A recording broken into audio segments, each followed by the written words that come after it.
Hey guys, welcome to A Place for Family podcast where we discuss Any and all things family. family. All right, so we have a question for you today, Oh, Rach. What is the I hope I question? still have it. Okay. So someone asked, how do you prioritize time alone with your spouse when you have young ones? Mm, And then right after that, it was sex mm. and how to, or sex and then sex when you have young children. So I think they go together, So, prioritizing time alone with your spouse, sex-wise, and then possibly, I think it's and time to have sex when you it's have double little sex. ones. So that must be I a just figured question. this was a Yeah, great it's a good one. question I for think it's us since, fantastic. Yep.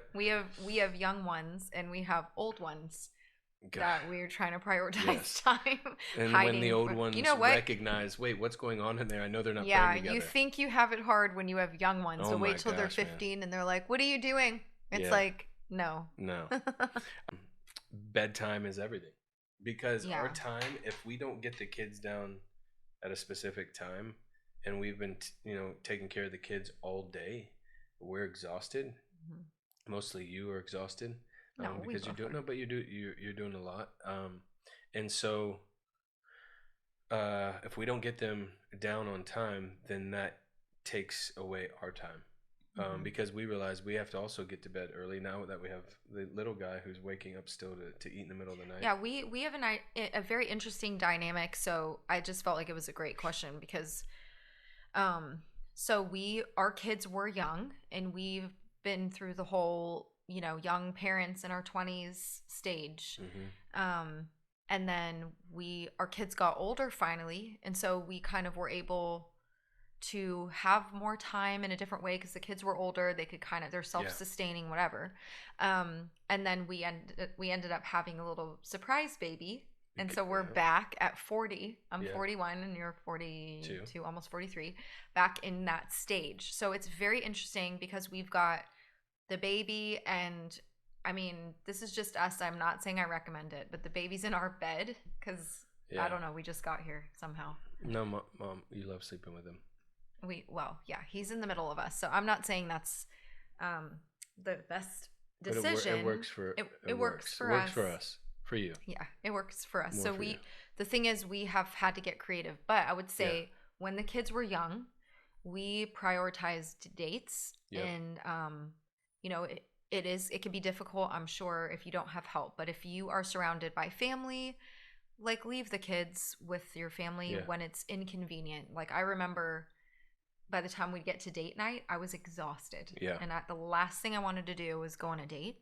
But I remember my sister would come to our house and she would do the whole bedtime routine with the kids, and we would go in our room, lock the door. Yeah. We'd have like our dinner.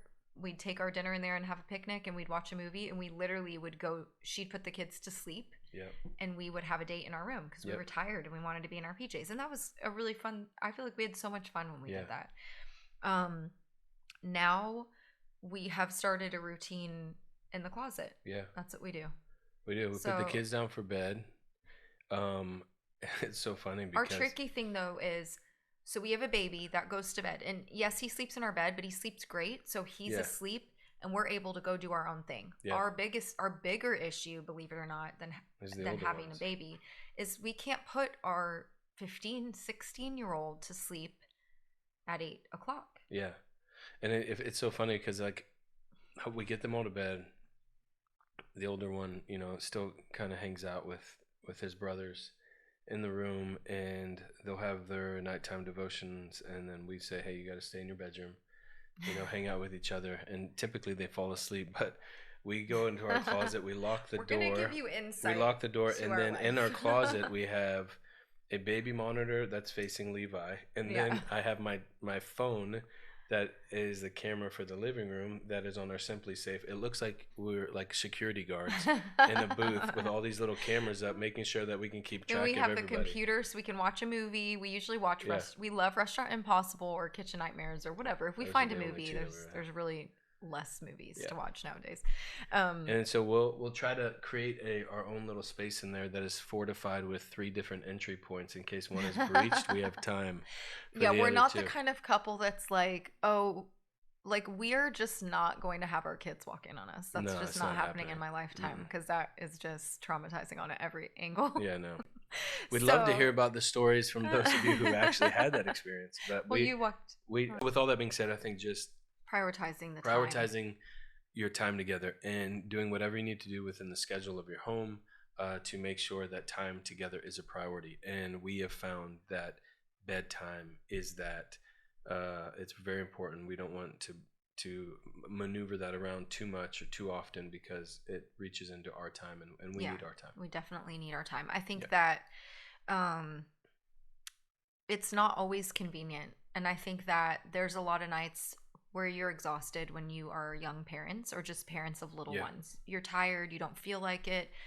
There could be where you can be irritable at each other and you're just not even in the mood to like spend time with that person. But I think we all have our different needs. And I think there was often like for me when I remember being a young mom being kind of like, you know, you were coming in as a man, and maybe it's not just a man thing, but it feels to me like it Thank might God be. I came in If I as a talk man, to my right? friends, it's a male thing, but you know, your expectation when you have time alone with me is going to be 100%, sex. 100. And then when I'm an exhausted mother and the kids have been touching me all day, I'm like, nobody touch me. You Like want to I need talk. 5 minutes. Yeah, and I want to talk to you Yeah. because I've got so many things to I've talk always about. said, why don't we kill two birds with one stone, have sex and talk? Yeah, okay. That's fantastic. I Yeah. think it's the greatest So I conversation a man think could that the have. older I've gotten, I've learned that both are very important. Yes. And I think one of my friend's kids said something about sex being a weapon against the enemy. Oh, And it cracked me up because the little yeah. kid was like, "Sex is a weapon against the enemy." Let's And do that. just I like, like that but it spoke to me because literally every time you have a union, That's it. you are literally destroying the Yeah. enemy. And we don't realize how powerful sex is. It's a beautiful thing, and it's not always a perfect thing. And you have to overcome, like you have to. It's hard. Like we had years where we were not really getting along. Like I feel like there was just walls hmm when we were younger. And that could be I guess I would ask you to speak to that. Like if there's walls in a marriage, how do you fortify those places and how do you get past that in order to get to the point of intimacy? Not So, just sexually, but no, with so that. there is it's obviously completely apparent that my desires and your desires are different. Hmm. So, um, I think that we have to understand that my responsibility, according to scripture, is to lay my life down for you. I have a desire for you to want to be there for me, respect me, those kinds of things. But I'm the initiator as the man. And so Jesus comes in and he reveals himself to me. He loves me. He gives me the things that my heart is longing for. And out of response, I desire to give my life to him. I didn't love him first. He loved me first. And the response now is I'm willing to lay down my life, to give my life to him because he first laid down his life for me. So I think that if there's any walls up, typically if there's a wall that is up, there's something off there, and the husband needs to initiate. I think that that first step in seeing God remove that wall. You got to also think that the wall of preventing intimacy and sexual intimacy between a husband and a wife is not the Lord, right? So we know that would be the enemy. And so with that being said, yeah, with that being said, I just think it always, anytime we've found there being a wall between us, I'm not saying that you're perfect by any means, but the thing is that I've always had to make sure that I kind of first look at myself first. What is it that I'm doing? And many times I'm missing the mark, and the mark is just subtle. It's being there for you, listening to you, Being present, being present, small. not being on my phone, not bringing work into the house, making sure that I'm there for the kids, making sure that I'm there to talk with you, to hear what's on your heart, and then the response of me loving you first, you have this desire to want to love me in return. So Yeah. I think that if we can all find a way to prefer each other, be selfless, love each other, but at the same time, if there's something going off in my heart where I feel frustration, vocalize it so that it does not create a wall. And Yeah, I think many walls can be prevented if there's for conversation. sure. I was gonna say, I think speaking to walls, I think that for so many years we had them between us, and we just weren't getting help was not normalized, and Yeah, so we were like, oh, we're in ministry, we don't get help. And I think, like, I just heard a sermon on Sunday about it. Like, there's really nothing wrong with getting help, yeah, especially from somebody that's a trusted spiritual leader. And like, I think that if there's walls there, don't be too prideful to go get help and to work through the things that are going on, because if you leave that long enough, the enemy can come in, whether it be through pornography hmm, or something else. And I'm not saying you have to be having sex all the time or else this is going to happen. No, it's a protection of intimacy, and it's not just about sex. But if you don't protect your intimacy, just like with the Lord, yeah, in your marriage at all costs, and that means, how are we intimate with God? It's through time with him and communication with him. We yeah, talk to him, yeah, and we wait to hear his voice. And I think through the word of God and through literally being with him and the yeah, Holy Spirit. And so it's the same. Your intimacy is deeper than just sex. And if there's something off there, you want to correct it sooner than later, because it yeah. doesn't go away on its own, and it only grows into bitterness and Right. hostility towards one another, which leads to more walls and more walls. And the other thing is too, what we've found that, like, I know this might be a little minor pivot, but I kind of feel led to talk about it. We've met with quite a few couples where pornography is an issue, and since you brought that up, it kind of illuminated something.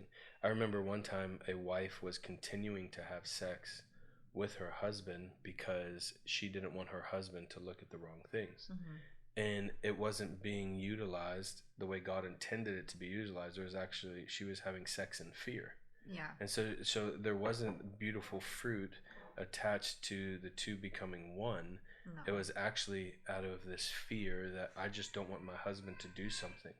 And so with all of that, sex isn't the answer Right. to it. You're completely Still correct. here. I'm gonna tell the kids. It's union, and it's intimacy. Keep talking about it. It's really So maybe you're one of those individuals out where you've just found out that maybe one of you have confessed, or you found out that maybe your husband's looking at something, your wife is looking at something, and maybe the thing has come up where you don't do what I've needed you to do, therefore I've had to look elsewhere.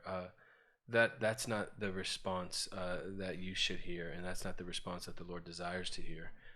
We have to understand that sex is a beautiful gift, and it is something that should be enjoyed within a marriage, but that is not the lifeline by which we connect. yeah. The connection, in the way that we connect with the Lord, is I heard from his mouth how much he loved me. Mm-hmm. It hit my heart. I heard that he died for me. I heard that he laid down his life for me, and he shed his blood, and those words that came from his heart into mine opened up my heart to now desire to receive his life. Mm-hmm. And so we cannot lose sight that words are powerful. It is life and death. It's life to a marriage for those who communicate, death to those who are silent. And think of every affair. Every affair started off with a conversation and communication. You don't end up in bed with somebody without talking to them. There's something about that. And so I would say that the most important piece in a marriage is conversation. Yeah. If we can commune, converse, and share our heart one with another, it does something that opens us up to desire each other physically as well. Mm-hmm. And so, Yeah, it does take being creative when you have young kids. There's no denying that. I mean, there's days where we don't get that, and it's frustrating. And there are different, like, since you're asking about sex when you have young children, I think there's different seasons. Like, I wouldn't even say seasons, but different days. There's days where you have a need and it just needs to be taken care of. yeah, Like, get this thing and going. Yeah, don't expect me to be like yeah, that into it. It's Yeah. just I'm helping you out. Yeah. So it's like, let's get this done. I Yeah. gotta get dinner done. Like, it's gonna be that, and that's Yeah. okay. But we don't do that from you're demanding sex and I have to give it. It's how can I please my husband? Yeah. How have you been able? Like, you woke up with the baby, or you took care of the diapers and you're making dinner tonight. It can be something like that, and I'm like, okay, I want to be there for you. And it's like, it's a loving exchange. And then we've gotten more creative with, like, the other night, you having the chocolate on the charcuterie thing or Hmm. whatever. It In was the closet. yeah, in the closet, and having like nice blankets Yeah. in there and comfortable pillows. And the first time we were in the closet, I was like, this is so weird. Like, I don't want to be in this stupid closet. But it's become kind of like Yeah. our fun little place. And the kids will walk in and be like, why are all those blankets in the closet? And we're like, me and Baba are having our romance. I'm like, we're watching a movie and we want privacy from you guys. You guys are driving Yeah. us crazy today. So yes, you have to get creative. We have not realistically. We are in a season where we can't get away. We don't have the help. We homeschool the kids.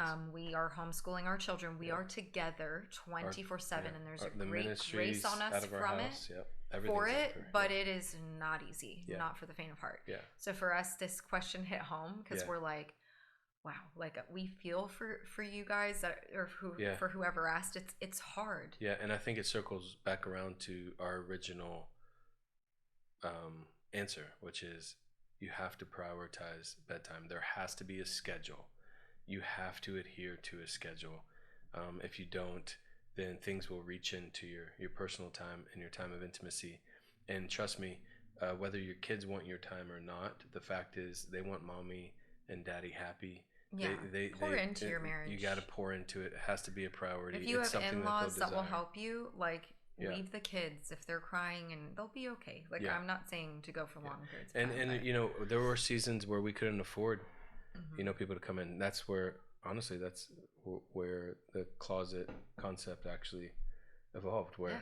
we were like, hey, When my sister had a baby. My Yeah. sister was our only help. She had her first baby, so Mhm. we didn't really have like they'll watch the kids Yeah. sometimes, but like, and then we moved to Texas, and Yep. our family isn't Yeah. here, and so it became a difficult season. We don't really have anybody that we're overly comfortable with. So we used to have like a young girl watch our kids.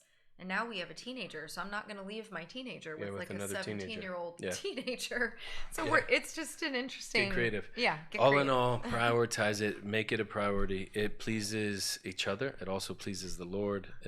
It's one of the beautiful gifts that God has given us, for those of us who are married.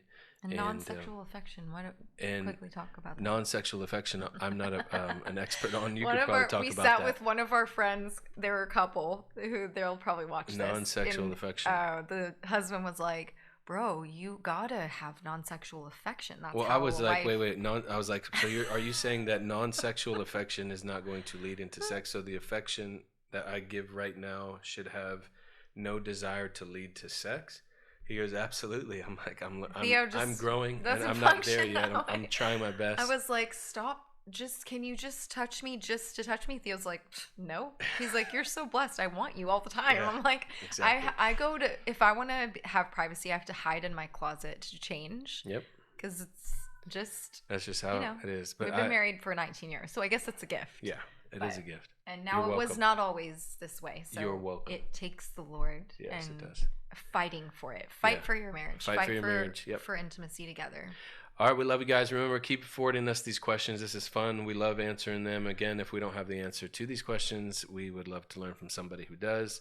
Remember, we are doing our best to raise funds for our property in Franklin, Tennessee, a place for Him. It is our desire to create a space for the Lord to encounter people, to restore people, deliver people, just be able to be there as an oasis for people to run to. So if you feel led to sow into the ministry, you can do so online at placeforfamily.co.